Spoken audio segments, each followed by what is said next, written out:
Hello to everyone. It's nice to see that actually all of you stayed here to the very last panel. And first of all, I would like to thank and congratulate Friedrich for putting this conference together. It's really awesome what he has achieved, and I have to say that the energy he has, the personal energy he has put into this event, has somehow spread among us, and thank you for that. I have to be careful that I don't do any that I don't overlap too much with what has been said already. So I will maybe somehow adjust what I wanted to say to you. And first of all, I would like to express that I'm glad that I'm part of a panel which really unites the two, we can say, most successful new entrants, global ones, one from New Zealand, one from UK, and on the other side, one of the most successful incumbent utilities, which NL definitely is. The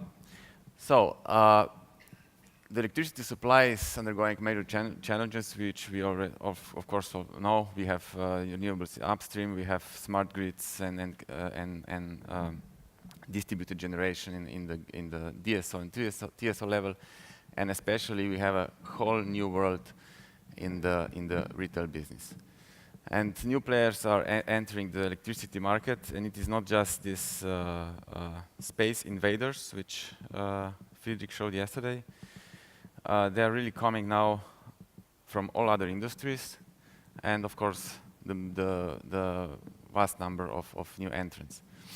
And I will explain also why this is happening and what makes the difference, and why actually branding as a knowledge is getting room finally.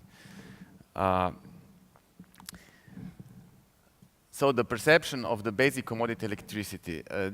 I always say that we cannot compare telecom industry with utility business, and I do not agree with the ones who say that we are just a couple of years ago. I still think that there is a specific perception,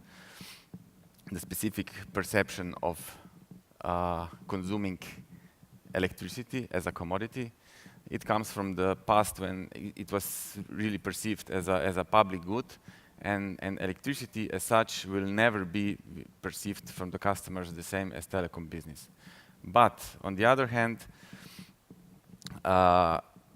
electricity business, utility business is now slowly getting this so-called fun factor, the missing ingredient, and the fun factor comes from all services which can be offered now through some smart offerings, engagement strategies, smart solutions, energy efficiency services, and this is actually the point where the branding gets the playground.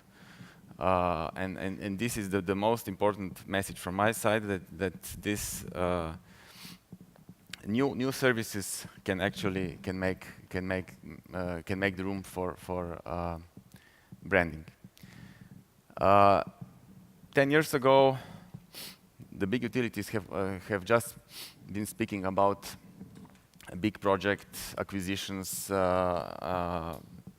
Every project below, I don't know how many million was too little, too small. But now, if you see the communication of all utilities, they're all just talking about the customers. And now we can say that finally the customer is getting in the center of the utility business. What are the disruptive trends? Here comes another key element which gives room for branding, and this is the crucial disruptive trend I see is the separation of commodity supply on one side and services on the other. The services component is the one which offers really innovative approaches in terms of branding. We see, for example, some good cases around the world. For example, Lucera in Spain, they actually brand service, they don't brand commodity. And it gives whole different room for innovativeness in terms of branding and marketing strategies. We see cases like in Australia, for example, like Sumo offering all-you-can-eat offering, and on the other side we see Mojo also in Australia, when they sell commodity on a wholesale price, and they somehow they are completely transparent to the customers in terms of commodity price, but on the other hand, they transparently charge them services fee.